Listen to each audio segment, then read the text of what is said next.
Yeah, I'm drinking cause I'm bored, down by behind locked doors, yo. In my head, my head, my head.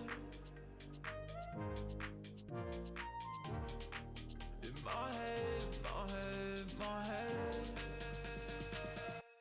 Get out of my head, get out of my, get out of my head, get out of my.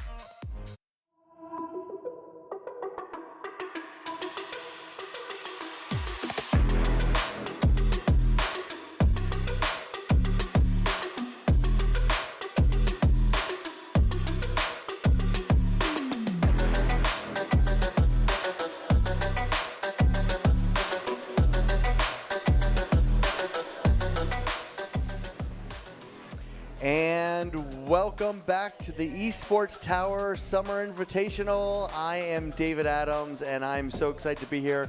First of all, can we take a moment and thank our fantastic hosts for this entire week program, the Doc Haskell and the entire team here at Boise State University. You've been such fantastic hosts, and we appreciate it so very, very much. Again, I am David Adams at the Esports Tower Summer Invitational. We have been having an incredible weekend here at Boise State, going through and learning and developing so many opportunities within esports with Overwatch, Rocket League, Valorant. And we've been learning from these different universities, what their programs are like, what they're looking for in programs. And it's just been a really incredible opportunity for our players. And today is no different. We have a fantastic afternoon planned. We are going to hear from another university and get some incredible information from that. And then we are going to hear from a professional esports general manager and hear what they're thinking at the professional level and what, if you're an Esports Tower player and you're looking to go professional and thinking that way, what does that take? What does that mean? And we'll be talking about more of that as we go along. So first, I am so excited to have everyone here. My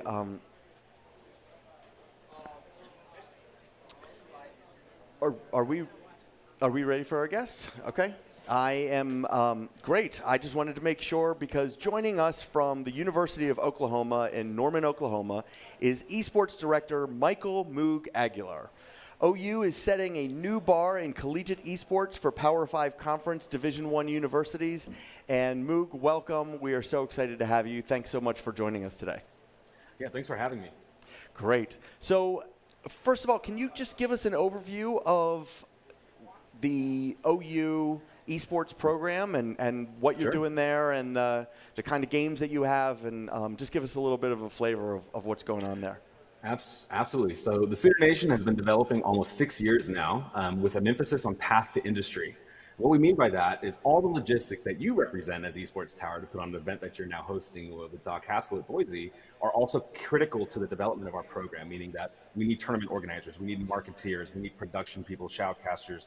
As a term that Doc and I share, journalistic practicum is a big component. As an entertainment industry, without the production components, then it has no opportunity for revenue generation, program sustainment.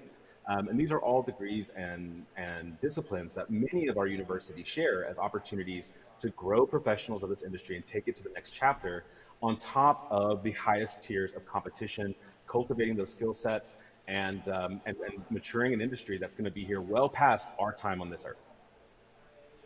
Great. So what are the games that you have at Oklahoma?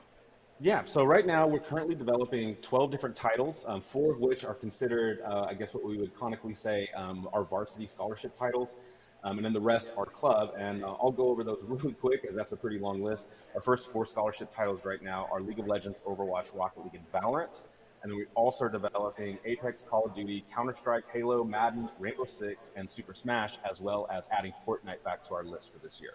Great.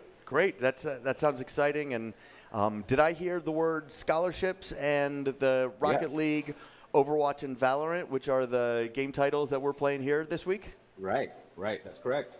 Great. So can you just briefly give us an overview if someone is looking at Oklahoma and playing for a Power 5 Division I school. What is it that you're looking for in a player in that? Well, one of the biggest keys is that for those that see typical news, whether it be sports or anything in general, these bigger universities don't get any passes in the media. Meaning that if we want to cultivate a program that is going to have the standing power that's conducive to the brands that we see on an ESPN, on a New York Times or a Washington Post, we also have to behave and conduct ourselves at the highest tier of professionalism, just on top of the gameplay as well. Schools like OU, schools like a UT and Oklahoma State or Texas Tech or Oregon or these things, we're known for competition. That's what we're known in the traditional athletics realm. However, because of those other additional components of the eyes on our campuses, means that we have to tiptoe around things while we build up and make sure that our students are an extension of the brand that we want to personify. So yes, high tier gameplay, high tier competition is the baseline. That is the standard. That is the component that's not necessarily pushing the agenda forward, it's maintaining it. It is those professional components, those sportsmanlike conduct, that opportunity to further really kind of personify who we are as a culture, subculture, genre, and everything in between that will push this agenda forward into mainstream acceptance. That's great. I appreciate that, which leads right into the next point. So this week, as we've spoken to different representatives from different universities, showing off different aspects of esports in the collegiate scene, we've been talking about different points from the Esports Tower approach. And as you may know, the Esports Tower approach is the curriculum that we developed with many universities for what are the skills that are important at if you want to play at the next level, if you want to play at the collegiate level, if you want to play at the professional level. Quite frankly, if you want to really just be a good member of society with it as well. So the very first point, the first level, the first foundational aspect of it, of the Esports Tower approach, is esports professionalism and sportsmanship.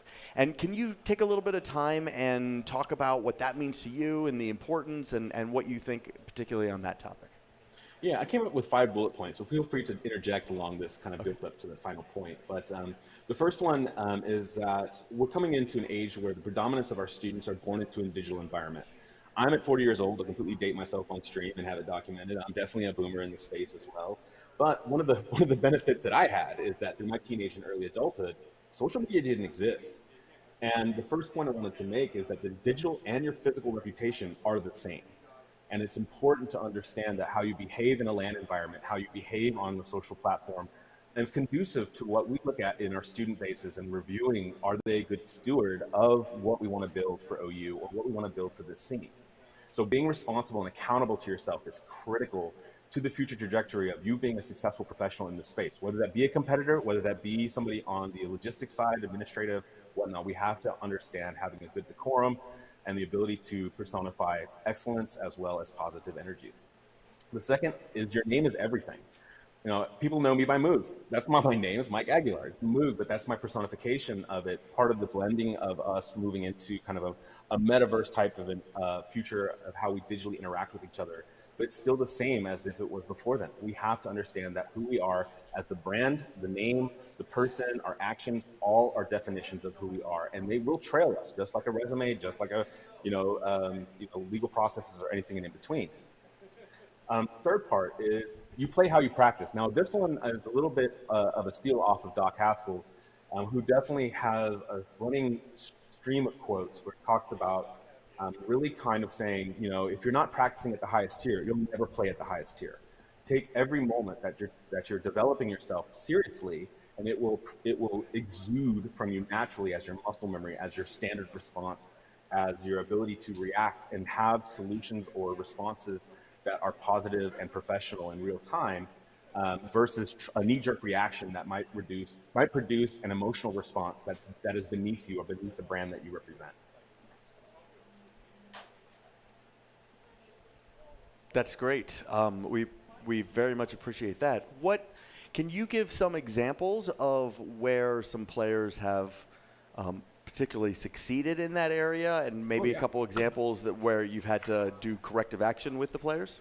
Sure, and this is actually the perfect fourth point too. So It's a human. We get heated, we get triggered. And dealing with that is part of the weakness of the industry overall when we talk about mental health and psychological services, behavioral sciences. But silence is often louder than anything you can say. So I'm going to reference Call of Duty because it's one of those titles that definitely has a long history of having some toxicity. And 20-year-old title, it's going to breed some things, especially with lack of structure. However, I had a student recently, actually just this last week and a half, who had some old posts before he was involved in OU's program. And again, COD is a club level team.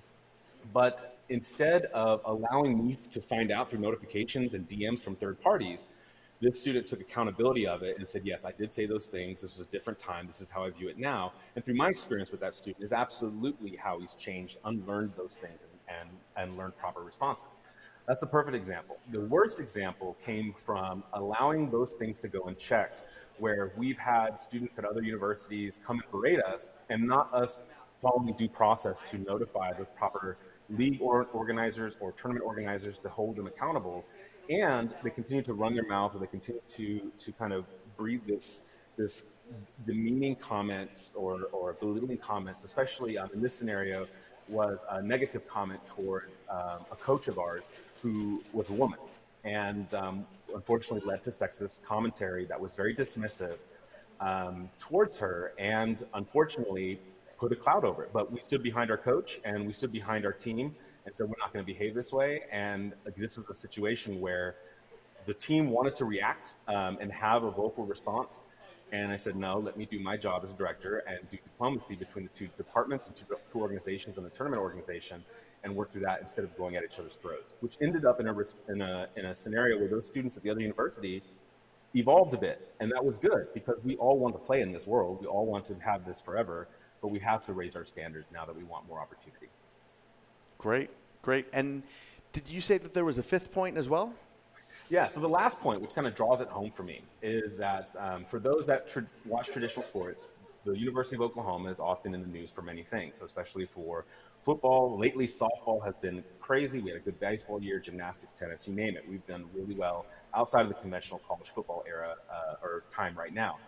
But this quote is how I close this up, and I think Doc will also appreciate this one too. This comes from Patty Gasso, who is the head coach of OU softball and is the 6-time national championship coach. And OU has this doctrine in the OU softball team that's called the championship mindset. And it's not much about winning games. It's a way to live, it's a way to train, and it's a way to treat people. And when you understand that, then nothing will ever really ruffle your feathers. Nothing will ever get underneath your skin because you can lean on your team when you need to vent. You can come together as a team when you need to attack properly, and you can lean on your mentors to be able to help guide you through those things that you may not understand, so you can have proper strategic responses to things and understand that you can move forward even if something seems dire or at a loss. And that really breeds this mentality that is really critical to understanding that failure and loss are only pathways to success. And the sooner that you learn those lessons, the easier the wins do come. That's great. Well, we very much appreciate you taking the time talking. This really rounds out so much of the experience with here and what we're talking about, and really in what you were just talking about, how the process is the hope and the dream is great, but it's the process that will work towards getting you there and being able to achieve that, and we really appreciate that. So let's just finish up. If someone is interested in the University of Oklahoma and playing esports there and joining and being a part of your program, I would strongly encourage them to look into that. Tell them how they can go about doing that. Yeah, so across all of our social channels, it's at OU Esports, one word. You can also do esports@ou.edu. And if you're in the Discord for this specific event, I have commented in the OU channels with direct access to our program overview. And you're also welcome to DM me through Discord. All those methods are welcome. Any time of the day, I'm still a gamer, even though I'm definitely, again, one of the older directors in the space. And I'm still wide awake at 1 a.m., 2 a.m., where my culture is. So. Great. Well, Moog, I cannot thank you enough for being here and being a part of it. And with the Esports Tower Summer Invitational, we look forward to working with you more in the future with our two programs. And just thanks so much for taking the time today to join us and to talk to us on this very important topic. Absolutely. Thank you for having me. For all my peer coaches there, thanks for supporting this event, and for all the students there, please enjoy yourself because I wish I was you guys now. Like I wish I could go back and be at this iteration of what we've helped build, and you will build as the next chapter. Great. Thank you, Moog.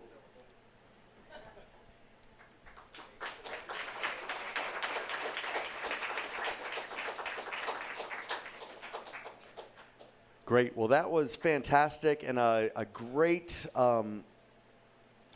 another reminder of the Esports Tower approach and how important esports professionalism and sportsmanship is, which leads us right into our next speaker, which I'm so excited to introduce to you. Matthew Pontef is a former professional esports player who has attained the rare feat of winning a championship as a player, coach, and general manager. An expert in professional player operations, he is responsible for recognizing, recruiting, and nurturing top player talent for E United. Matt also oversees team and player acquisitions for the organization. Matt graduated from Full Sail University with a Bachelor of Science in Entertainment Business and has over 11 years of esports experience with proven knowledge of accelerated growth, business development, and talent acquisition in the industry.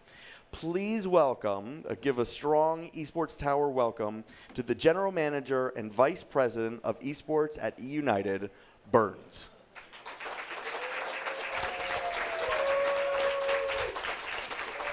Thank you for the kind introduction, David. Really appreciate it. As stated before, my name is Matthew Potoff. I'm the VP of Esports and General Manager at E United. I was also a former professional Call of Duty player, and that's how I kind of grew into this role. E United was founded in 2016. We have been in League of Legends, we've been in Overwatch, Battle Right, most notably for our Call of Duty run in 2019. We won back-to-back, winning the finals and the Call of Duty World Championship. It was a legendary year for myself and our organization too. Really, my goal here today is to try to cram as much knowledge and experience into this short window that we have, because I look at a lot of you guys and it reminds me of myself trying to aspire to become a professional, player in the space. So, for an icebreaker, I think the parents might enjoy this one too. When I was 14 years old, my dad drove me to my first event in Chicago, and in the semifinals of my first Halo LAN, my teammate left me and went home to basically eat dinner. That was my dad's very first experience of coming to an esports tournament with me. He drove all the way from St. Louis to Chicago, and 20 teams in this tournament finally make it to semifinals, and my teammate just literally dips and goes home. My dad's in the back looking at me, and he's like, "Is this esports?" And unfortunately, it was at that time, but we have grown so much since then. After that tournament, I started competing in local tournaments in St. Louis for both Halo and Call of Duty. I got so good and so talented that they actually stopped telling me to come because I kept winning everything. And this was a way for me to avoid having a minimum wage job. My parents were pressing me about working at a fast food restaurant, working at a car wash, and fortunately I was able to win these local tournaments and would obtain $75, $100, $150 every single weekend, and that was able to pay for my phone bill, my high school lunch money, just extracurricular activities if I wanted to, go out and buy something for myself. So was super fortunate that St. Louis had 2 small gaming arenas where I was able to showcase my skill, earn a little bit of money, and I guess most importantly, as a player, get my parents off of my back so I could just play Call of Duty as much as I wanted. Moving through high school, I found a school called Full Sail University, decided to go there for a web design and development degree. realized that I was not a coder by any means, was the worst coder imaginable, and I don't know why I even went into web design and development. So I switched to entertainment business, graduated in 2013. But the big moment for me at Full Sail was winning a $25,000 Call of Duty Modern Warfare 3 free-for-all championship. It's still in my Twitter bio. I've kept it for for 9 years or so. And I gave 90% of that money back to my dad. Was very blessed and fortunate that he was able to help me, co-sign off of my loans. He paid for my apartment. Just overall extremely blessed. So I gave him, after taxes, I think I gave him $14,000 of that. The other $1,000, I bought a Major League Gaming Astro backpack, a A40 headset, a new controller, and my first plane ticket to MLG Dallas in 2013 or 14 for Black Ops 2. I placed 17th through 24th at my first 2 events. Didn't really have the performance that I wanted. Wasn't able to play on main stage, but I kept, just sticking with it. Ended up placing 9th in Black Ops 2, and then I had my big break in Call of Duty Ghost. So after college, moved back home, and with my mom, wanted to save money. Gave myself 1 year to really figure this out, and went to UMG Philadelphia and placed 5th. We beat a team called Team Caliber, which had Clayster, Sharp, a whole bunch of like really notable pros on that team, and that was like my first big main stage win. That led to a loser's bracket run. We got 5th place, got my first pro contract, which was Curse Gaming, now known as Team Liquid.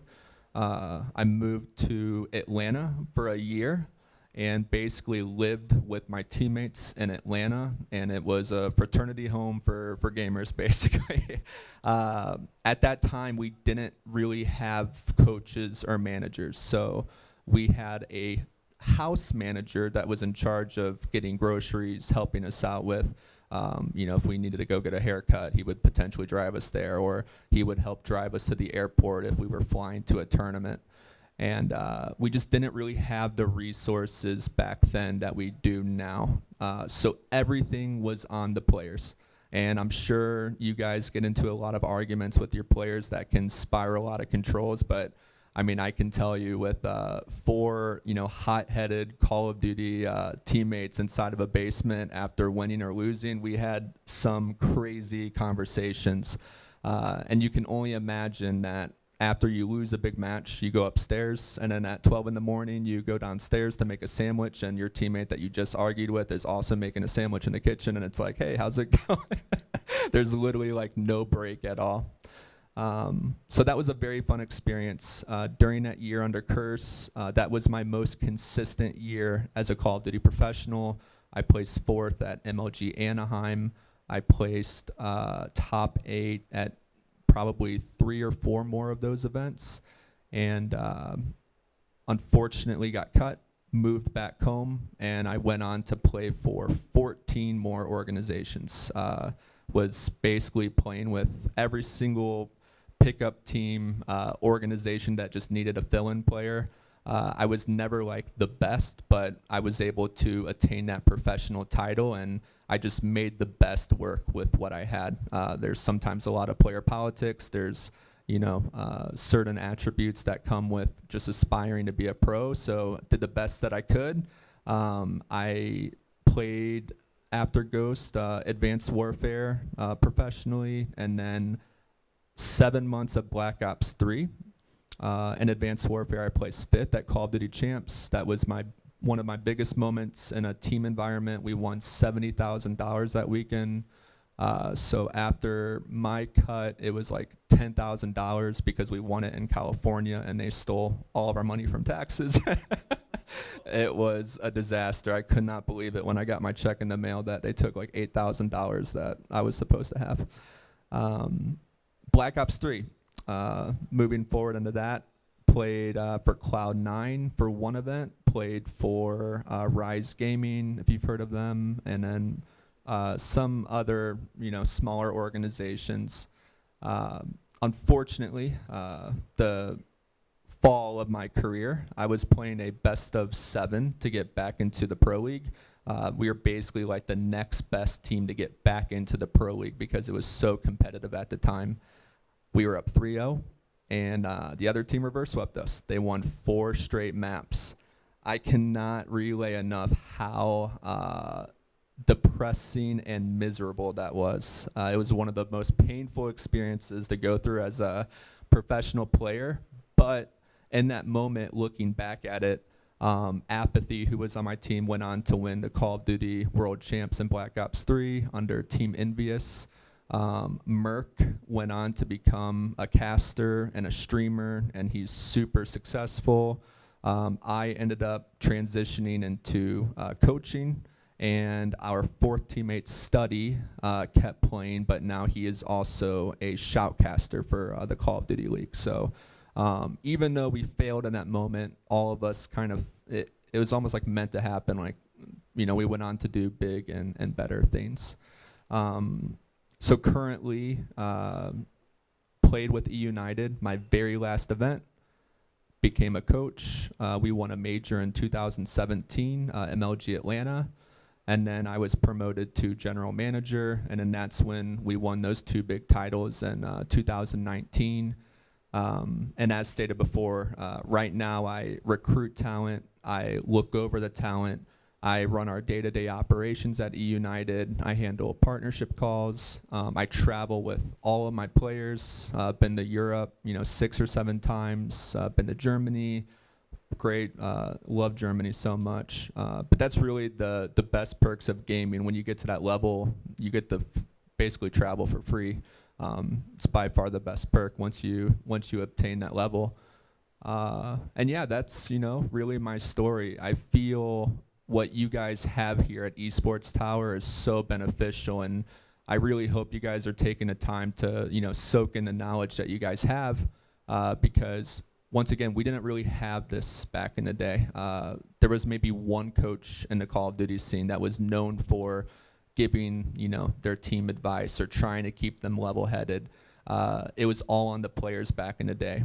Now you guys really do have the opportunity to listen to ex-pros that have been in your shoes. They're trying to give back and give you guys structure and guidance and learn how to communicate, learn how to take criticism, learn how to be a leader, learn how to show up on time for practice. That's like the one thing that my players do sometimes. I'm like, guys, you're getting paid to play. How can, don't sleep in until 6 p.m. It's unbelievable. But yeah, you guys really do have a great opportunity here, and you guys are learning a lot. Was able to kind of just eavesdrop in and watch some of your guys' matches, and you guys are extremely talented. I can't play Rocket League to save my life. We have a Rocket League team now. What you guys do, aerials, kick, flip resets, all of that jazz, I can't even comprehend how talented some of you guys are. Same with Valorant and Overwatch too. Super team dynamic games. You have to be on point at all times.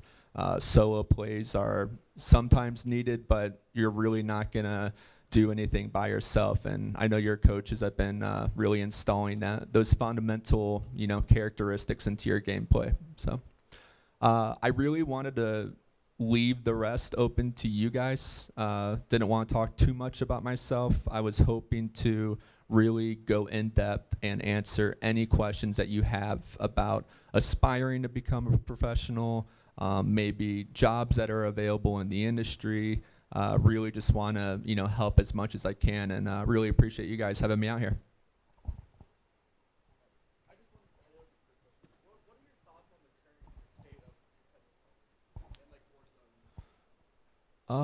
Current state of Call of Duty and Warzone.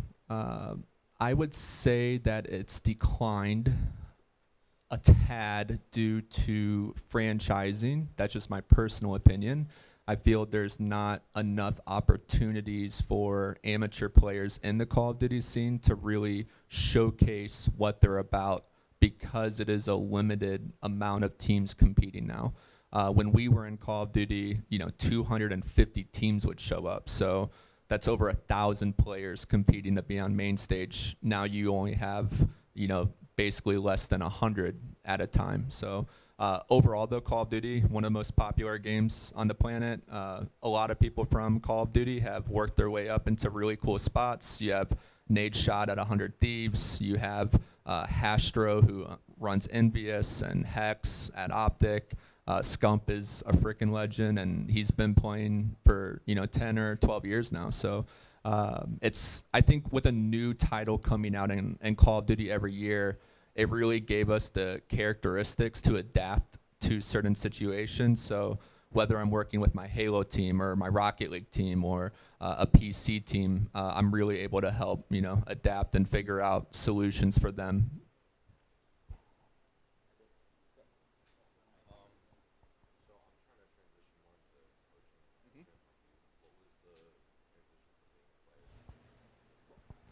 So the question was transitioning from, a player to a coach and manager.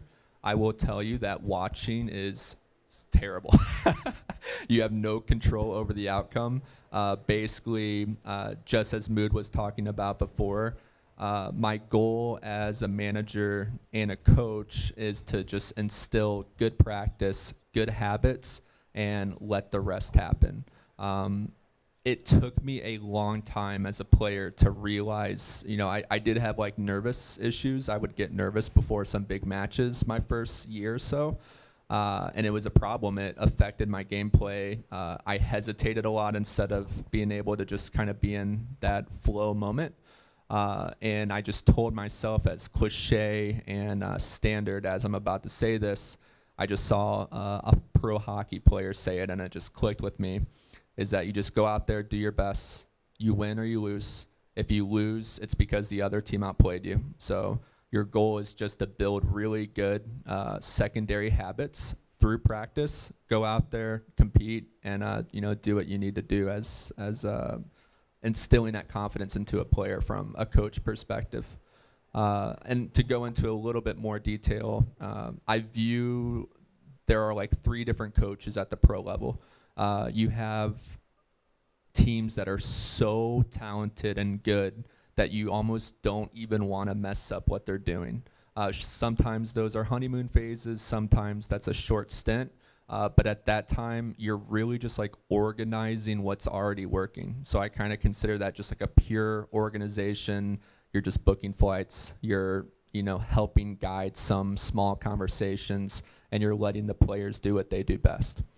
Then you have an emotional coach. I have players that sometimes rage. They're just completely out of control. They have a hard time working with their teammates, depending on a new player that we pick up. So I might have to recruit a coach that's really good at getting my teammates or my players to meet in the middle. And that's usually a former pro.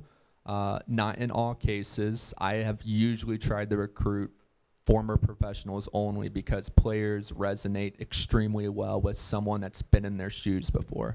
But to counter that, there's been some fantastic coaches in the esports industry at the pro level who have zero pro knowledge, and they have done some amazing things just from their own structure and style. And then the third is strategic, having someone that's really implementing game plans, breakouts, strategies, counter strats, looking at basically optimizing the team in the best way possible for the players, because they can't really see the picture themselves. They just want to go out there and do what's best. So we got 2 mics now. We're a little more powerful in this room.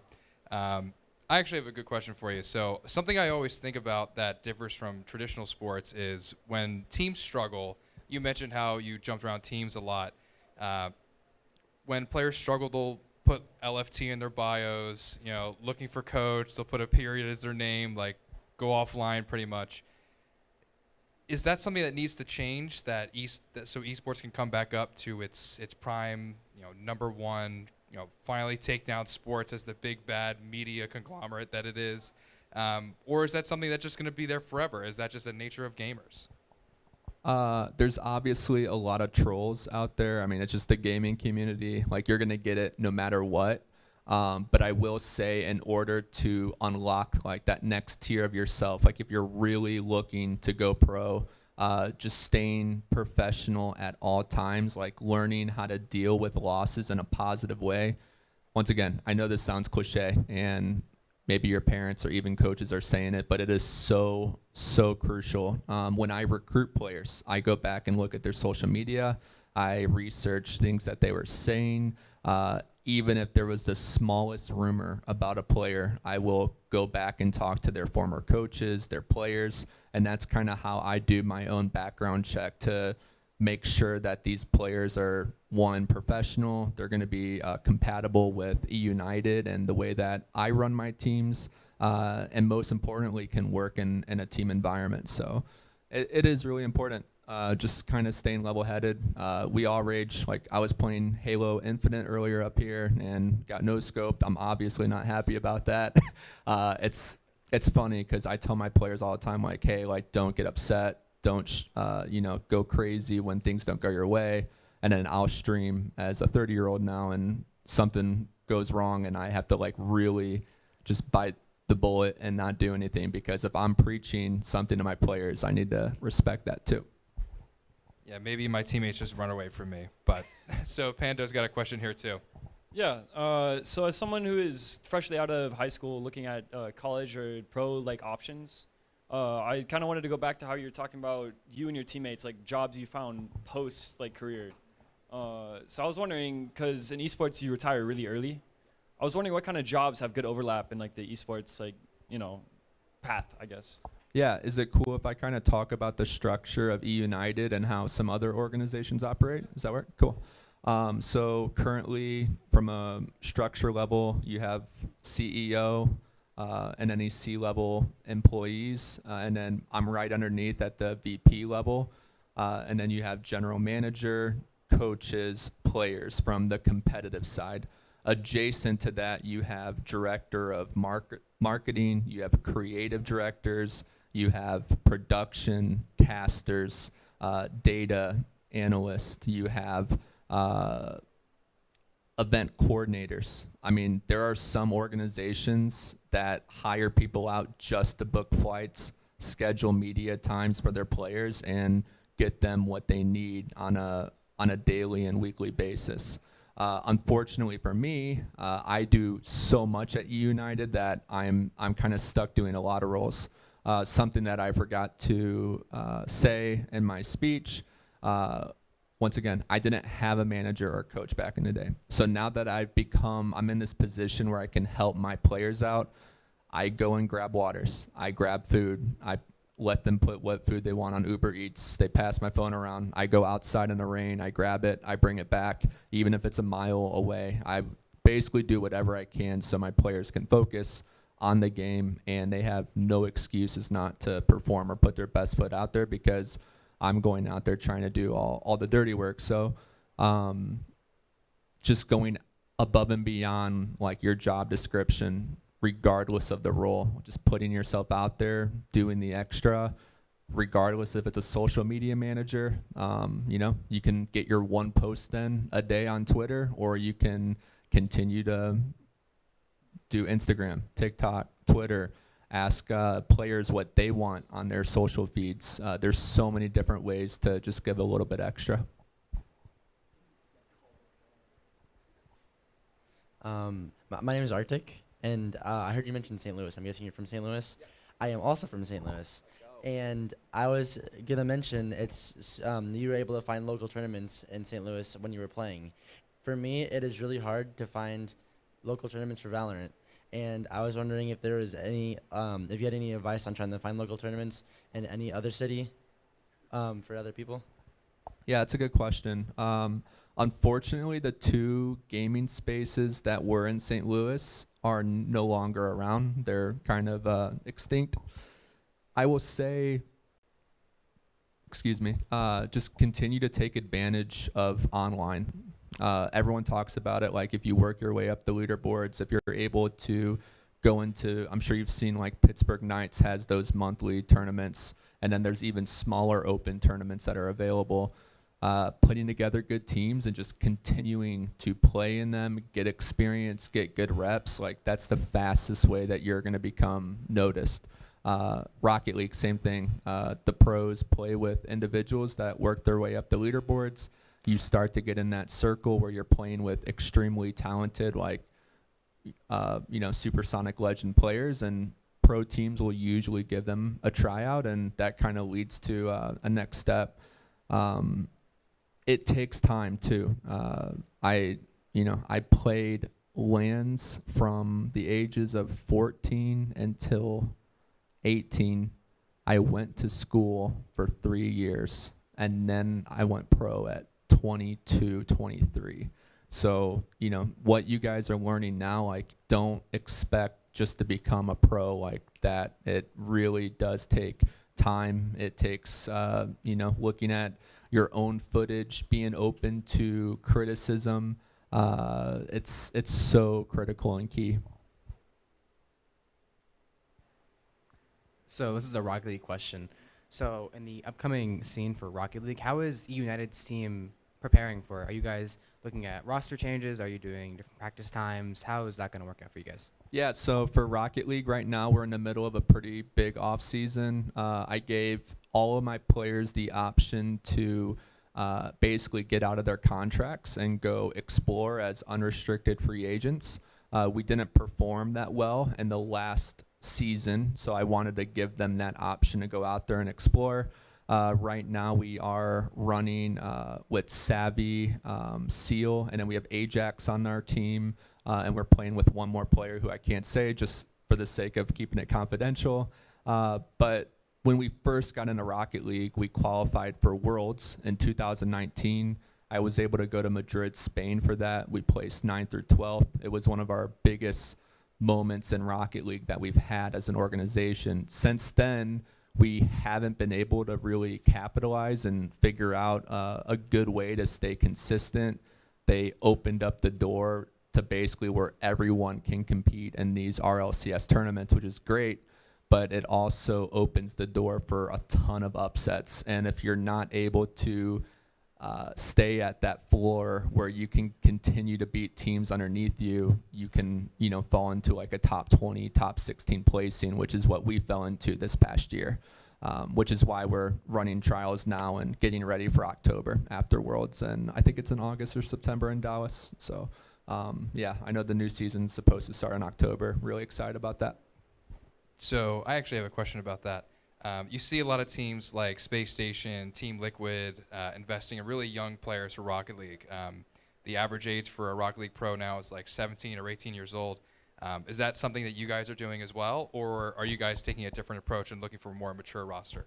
Yeah, on previous teams, when we were very aggressive in esports, I had academy teams of younger talent, specifically in Call of Duty, like Simp, and Celium and Illy were all on the cadets roster, for example, in COD. And then we were able to plug them into the pro team when I wanted to make a change, because it's great to have those players available instead of going out there and searching for it. Specifically in Rocket League, we had Wonder Mike. He's 16 years old, super talented, super cool kid. We have taken shots on some really young individuals. And unfortunately, some of those for E United haven't worked out, but for SSG, they have Daniel. He's a stud, 15 years old, and is already placing second and third at some of these really big majors. So I think that really comes down to, one, the talent of the individual at that age, and the system that they're plugging them into. I'm really good friends with Reddles from SSG. And he's a great leader, in my opinion. Great communication skills, great leadership skills. I know he has like his own YouTube series where, he kind of shares their communication, and that's like free education for everyone in Rocket League. It's just so fun to go in there and see how they're talking to one another, and then kind of reciprocate that into what your coaches are telling you to do at Esports Tower, and kind of build that into your own plan and program. So where are these kids coming from? They're coming out of nowhere, and they're just absolutely dominating the scene. How do you find them? Yeah, I think players talk when you're at the pro level. Players really do. They're like, oh, like this kid's next up, or you should pay attention to this kid. I played him in ranked and he was really, really good. I mean, that's literally how it starts. So just having one good showing against a pro in a ranked match where anyone can play will get your name out there, and will give you an opportunity to potentially be talked about in a management meeting. I mean, we get in pickles sometimes where everyone's locked up. We have to go out there and search in the amateur community on what player is going to fill that role, regardless if it's Valorant, Overwatch, Rocket League. And it really does come down to players saying like, hey, like this guy performed really well against me multiple times in ranked. I think if we gave him the right resources, if we brought him structure, he could end up being really good. And that's when you take a shot, and it's either you end up performing or you're consistent enough to stay there and you need a little bit of improvement. But I would say for the most part, when you plug a new player in, you know if it's going to work or not within like the first week of practice or so. I have another question. So for someone that's trying to go pro, would you recommend them going to the collegiate Rocket League, as in college Rocket League, or try and get themselves in the pro scene? I think, so I obviously went to school first before going pro. It was important for me to have a degree to fall back on in case going pro didn't work out. I am a firm believer that everyone has their own path, and it really doesn't matter what age you are. You can really pursue anything at your own discretion. If stability and having a safety plan is important for you, then going to school first is most likely the call to make. And during that period, at a university, you still get to work with great teammates. You still get to work with great coaches. You're basically honing your abilities to be ready for pro instead of just jumping straight there. For a player like Daniel, for example, he's 15, went pro. If going pro like didn't work out for him, some of these players do have like very just short time links in the pro scene, and then they never find a way to like really rebound because they hit that high. Going through collegiate, you're able to really build the skills and characteristics and intangibles that you need to be fully prepared. Like anything that comes your way when you're 21, 22, just going into the pro scene, you're going to be mature and ready for any situation or obstacle.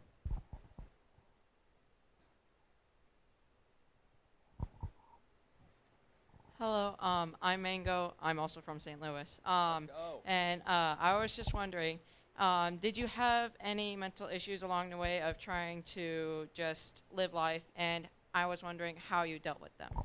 Great question. I did get burnt out. I actually deal with anxiety issues still to today. I have balanced that. Once again, you guys have probably heard it from 18 different people this weekend, and any person that you talk to at the pro level is going to tell you it. Just going outside, taking a walk, going to the gym, eating healthy, communicating, finding people that have similar issues and just talking to them about it really helped me. My anxiety got so bad, I was like scared to get on a plane. And this was after I went pro. So I've been on like hundreds of flights, and my anxiety got to such a level that I was just borderline shaking to get on a plane. Like I just didn't want to do anything at all. And fortunately, my wife was able to help me, my girlfriend back in the day.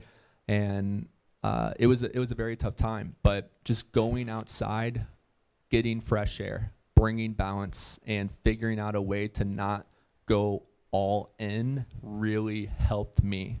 So, you guys might not be experiencing some of these issues today, but you have the ability to instill just a little bit of organization into your life that will help balance the grind, because esports really is a grind. Where some of us can sit at a desk and play from 11 a.m. until 4 in the morning. I used to be able to do that. I can't anymore.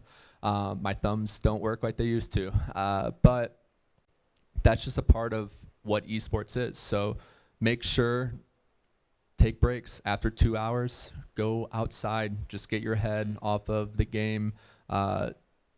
take some time to go eat, at the dinner table with your family instead of playing upstairs. Like, just take those steps to try to bring balance to your life in whatever way you think you can, whether it's reading, going outside, eating healthy. It really does make a difference. Yep.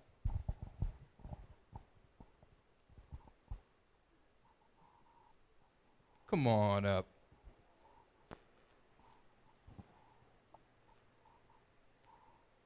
My name is Minnie, and I was wondering, like, if you're placing in tournaments and still, like, are not getting recognized by orgs, what's the best way to do that? And if you are looking for a job in an org, what is the best way to contact them? Great question. Looking for a job to start. Most of our graphic designers have just been individuals who really showed, they just kept tweeting us like, hey, like, this is what I'm capable of doing, for example. And over time, you just start to recognize some people that really want it.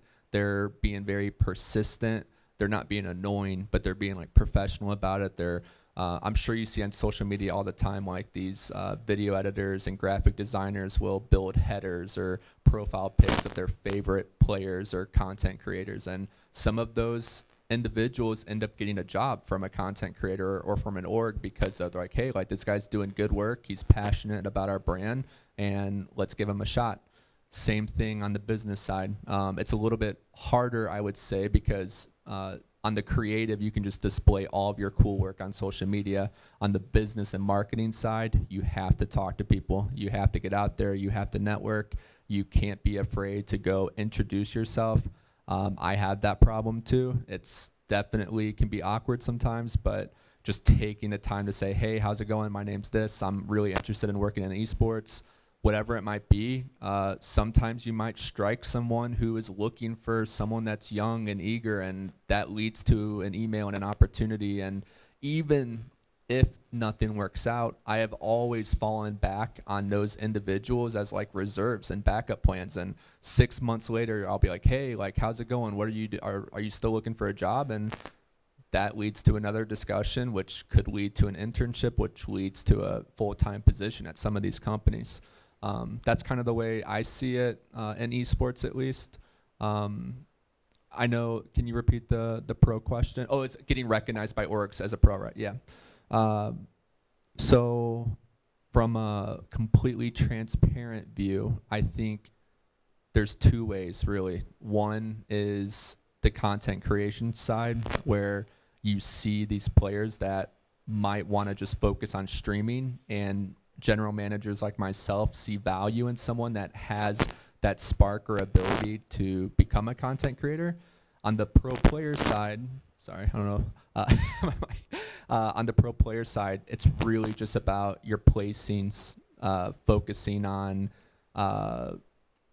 your ability to consistently play at a top level. That's really the way that I see it. If you're able to do those two things, good placings, you're consistent, and you have a great attitude, and all these intangibles that we're talking about, that really does lead to notoriety and, you know, recruitment from the pro player side.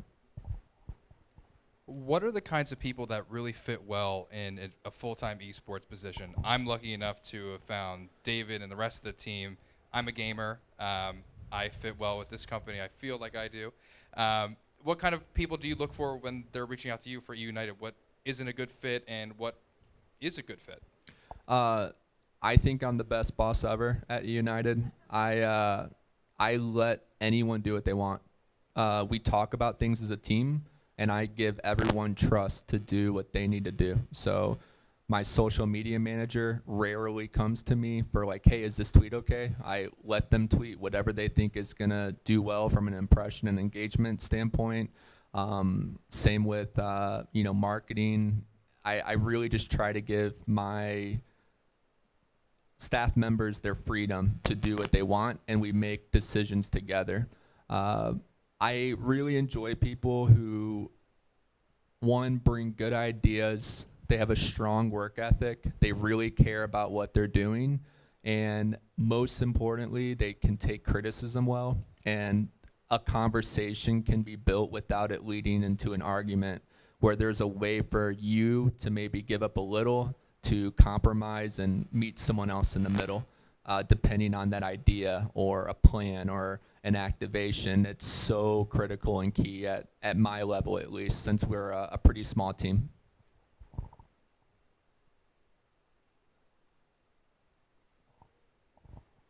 Any other questions? I'm ready for them. We got Chipotle catering here soon too. We got to get excited. You guys got to earn the Chipotle. I'm not just going to give it to you.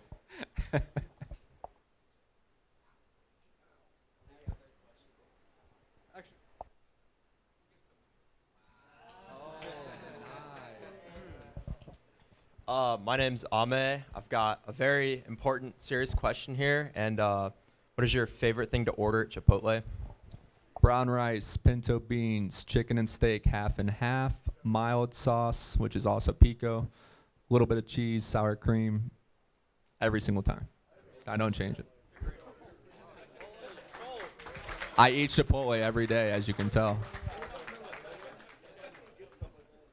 I was ready for that question. I really was. All right, this is another food question. People say that this is overrated. What's your opinion on Raising Cane's? I love Raising Cane's. Oh, we're going fast food now. I love Raising Cane's. I still can't decide if it's Chick-fil-A and Raising Cane's, like, in my opinion, are sometimes on the same level. But Popeyes is my ideal. Like, if you get the right Popeyes sandwich, it can be a 10 out of 10, you know.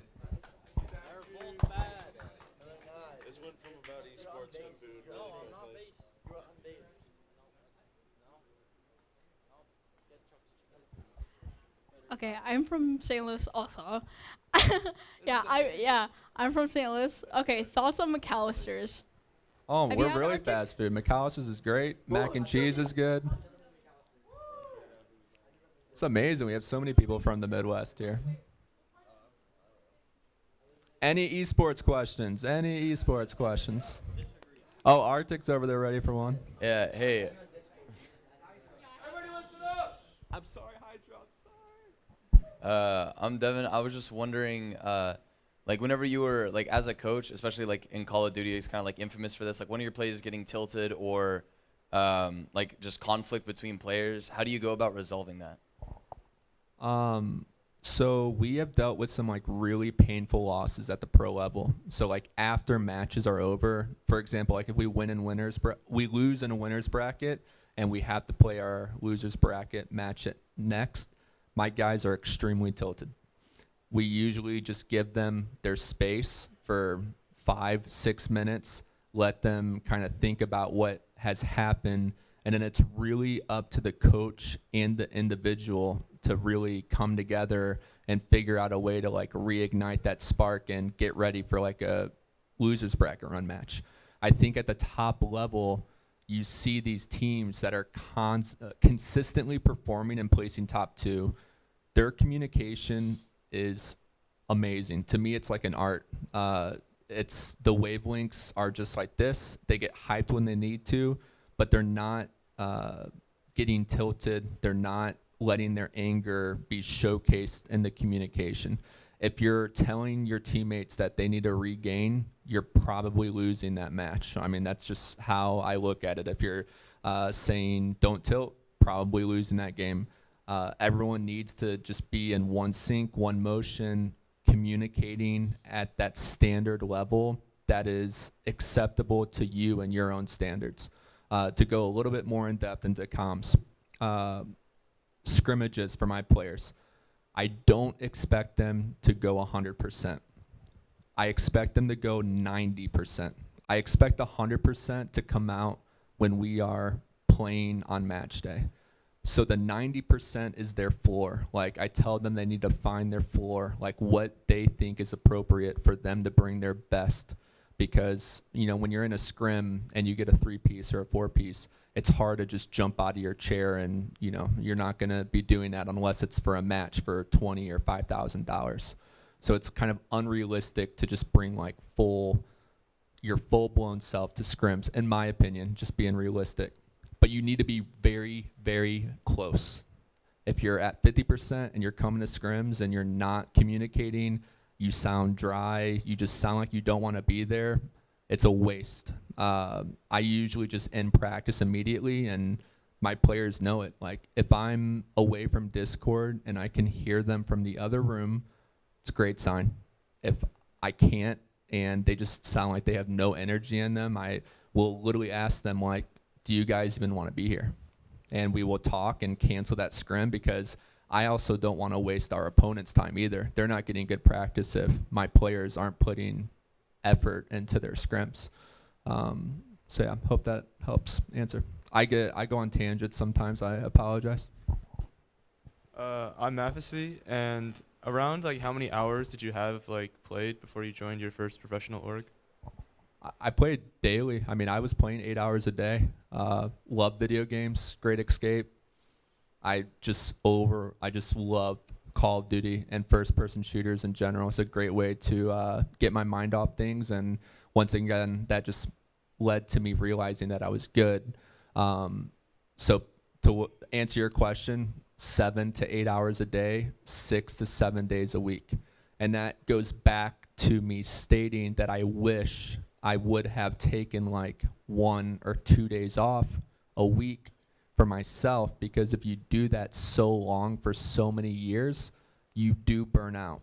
Without question, it becomes a chore to get on at the professional level instead of feeling that excitement when a game first drops and you can just play it for hours and hours and hours and hours. It starts to feel like a chore. So you really do need to take breaks and figure out a way to balance your schedule out.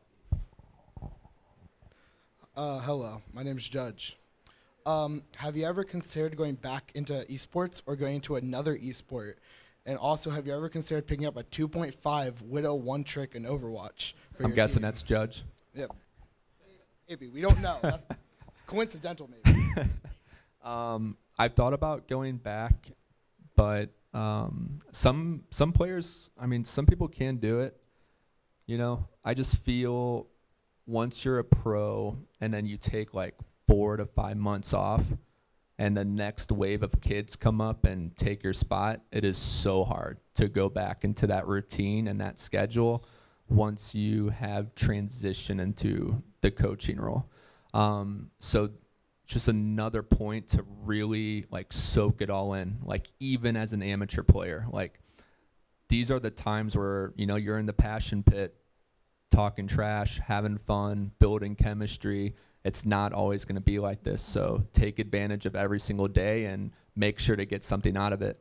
At the pro level, to help you, once again, a tangent, I work with my coaches to set daily and weekly goals for my players and my team. And then every 2 months, we will kind of reconvene and see if we're making progress on some of those points. I have all my players be super transparent with one another. They give 3 pros, 3 cons. If, you know, those cons are matching up between 2 out of the 4 or 3 out of the 5 teammates, then I mark that as something that they really need to work on. And then we take, you know, 1 to 2 month steps to try to focus in on that. Usually it comes down to communication, people having attitude issues. They're potentially just not putting in extra. Maybe they're not communicating enough in terms of like critical thinking, like things that can actually help the team. Those are kind of some of the stuff that we try to get our players to work on. Hi, and I'm sorry if someone asked this question already. I had to step out previously. I guess I have a multi-part question about being a professional athlete. First is just what is the range of pay for a professional athlete, and how much of that is salary versus earnings for a tournament? The second is how many hours do you expect your pros to practice when they're signed? And then third is what do you see as being the average lifetime of being a professional esports athlete? Great. I have the worst short-term memory issues, so I will try to hit all 3 of those.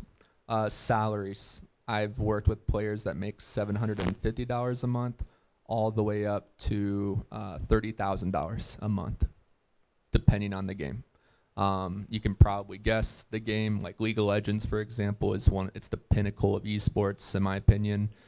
Some of those, hey, it's been around for a while. All right, we won't get to that topic. It's been around for a long time, and some of the players there, like the buyouts, are millions of dollars for some of these players. So those guys earn a pretty good chunk of change. Call of Duty players range from 5,000 to 25,000, depending on the player. I think most like franchise and top games have that range of like the bare minimum of pros to the cream of the crop. But I mean, they're making a livable income in their craft at the ages of 16 all the way up to 24 to 25. Can you ask the second question again? There goes my short-term memory. How much time do they spend Thank you. Yep. At that? So my guys scrim from usually 4 to 5 p.m. until 9 to 10. And then we try to watch 1 hour either before or after scrims of film footage. So it's basically a full-time job in the afternoons. Not many professional teams play in the mornings. We have tried really hard over the years to get these players to wake up earlier to scrim, but it's impossible. I mean, we've been trying it for 6 years now, and the best we've been able to do is online, at least, usually around like 1 or 2. And then you would play until 5 or 6, you take your break, go eat dinner, and then you come back for film.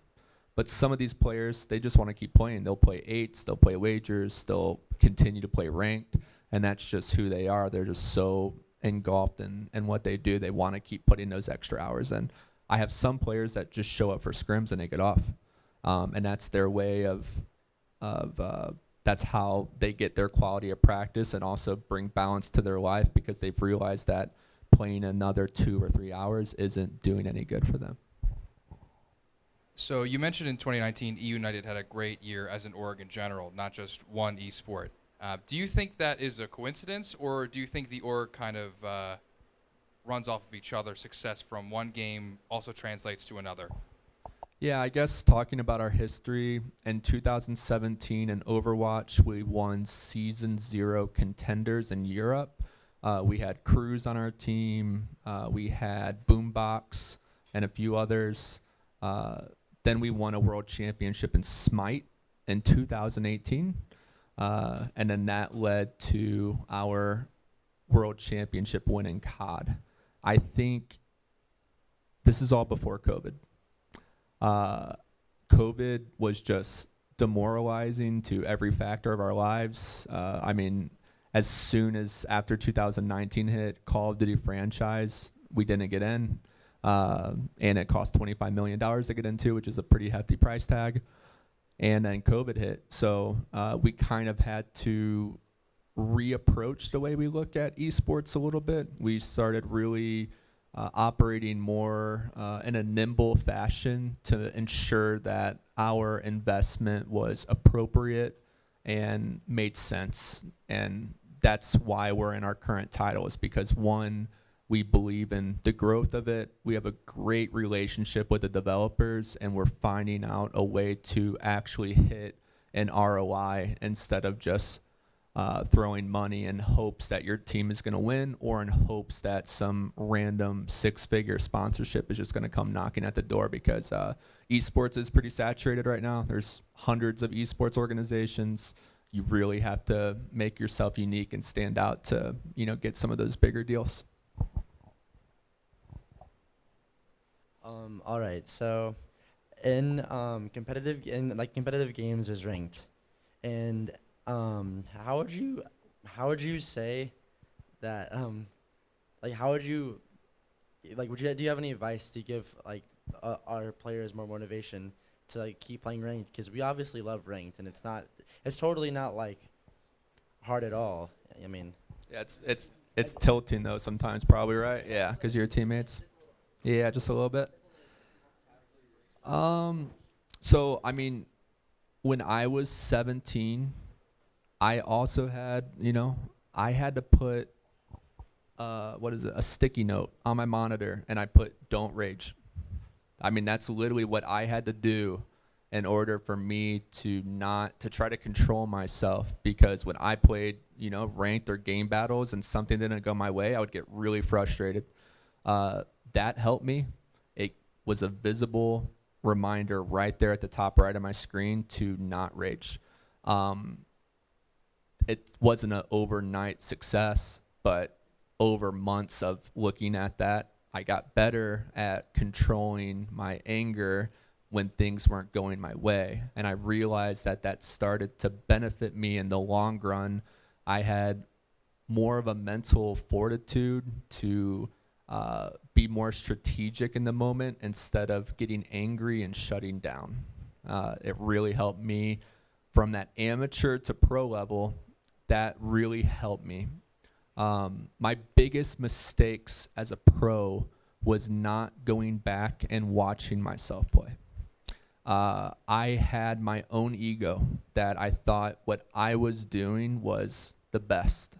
And unfortunately, even though I thought that at the time, and I was placing top 8 or top 6 at some events thinking what I do is the best way, that's not the right way to look at it.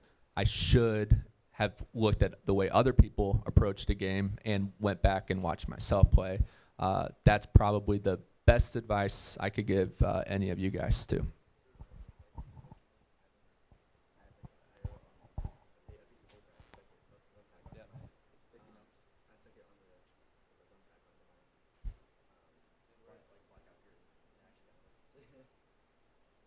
Hi, I'm Prestige. I play Valorant, and following VCT and the publicity of this relatively new game, piggybacking off the salary question earlier, how do you think the salary to earnings ratio stands right now, currently, and how do you think it'll prove in the future?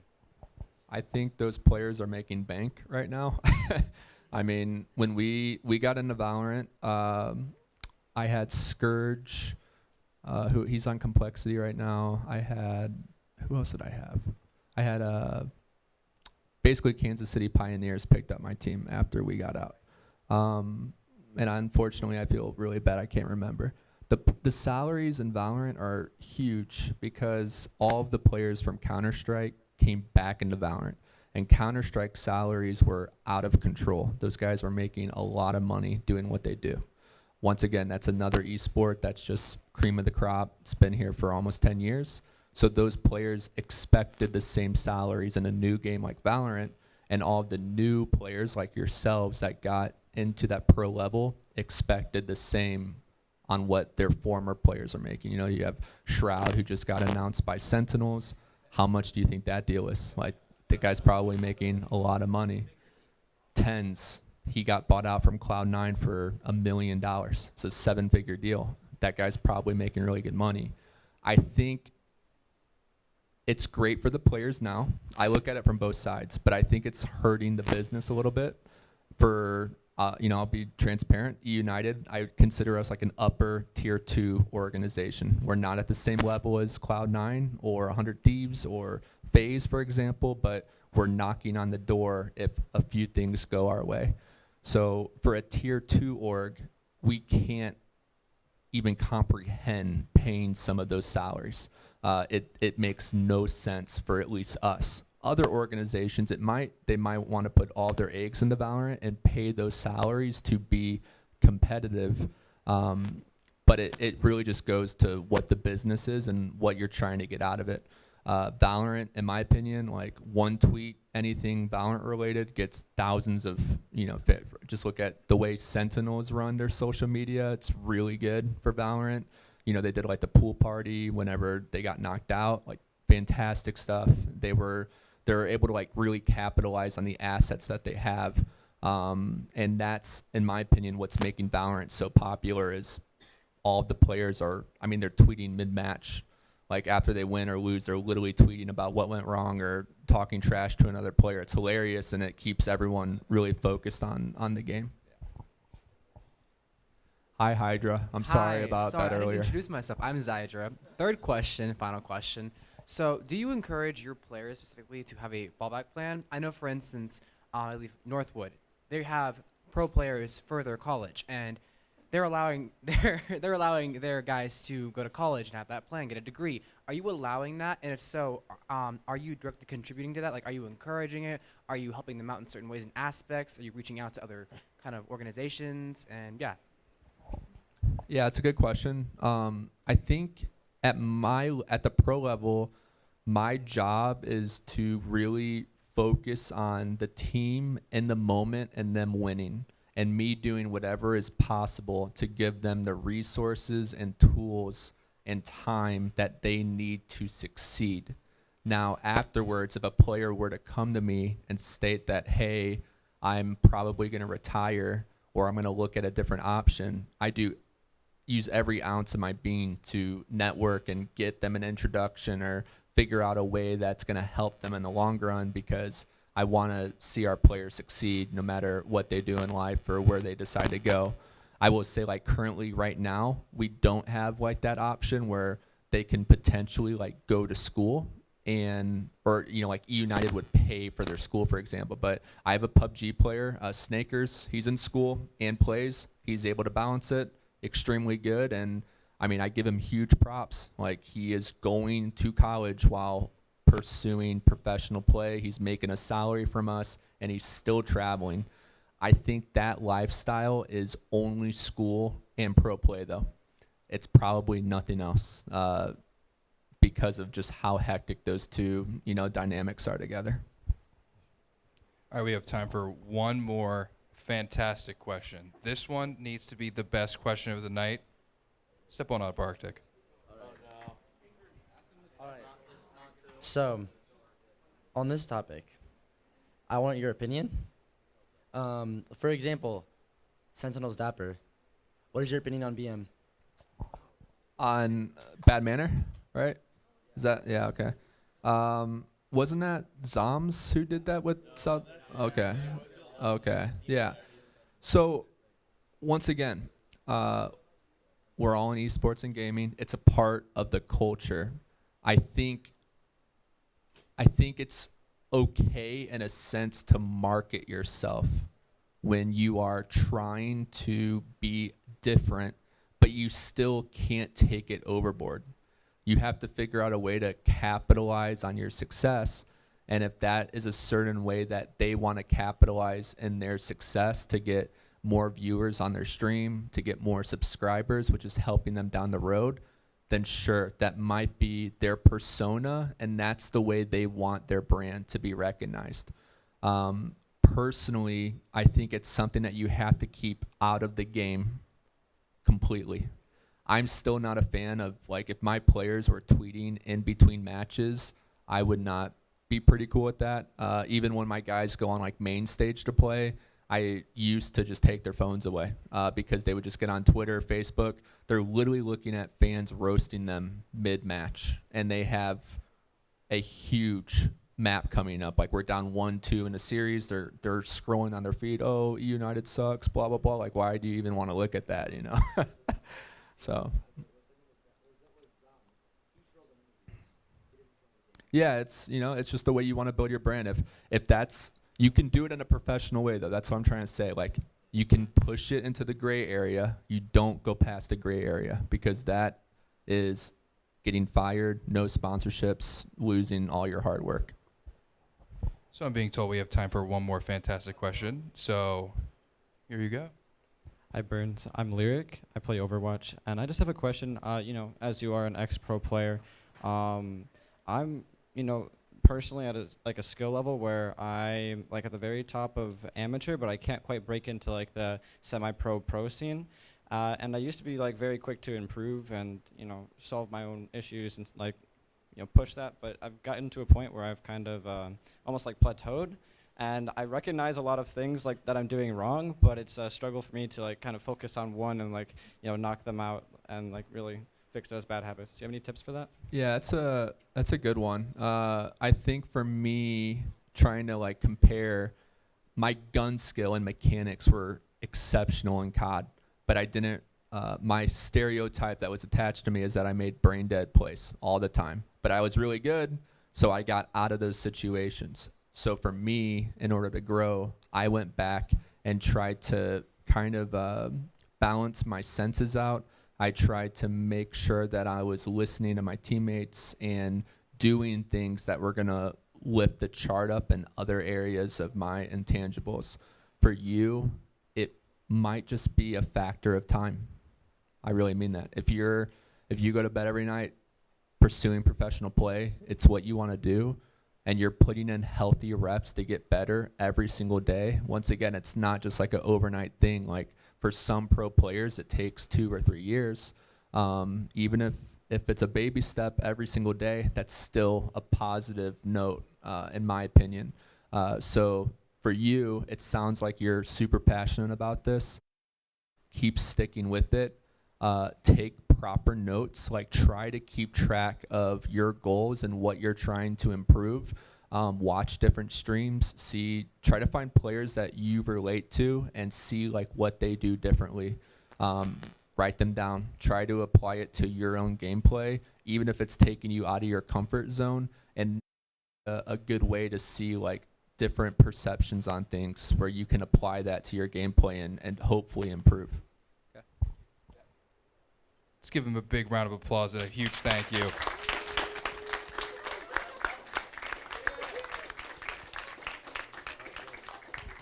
Thank you for having me, guys. Appreciate it. It's fun.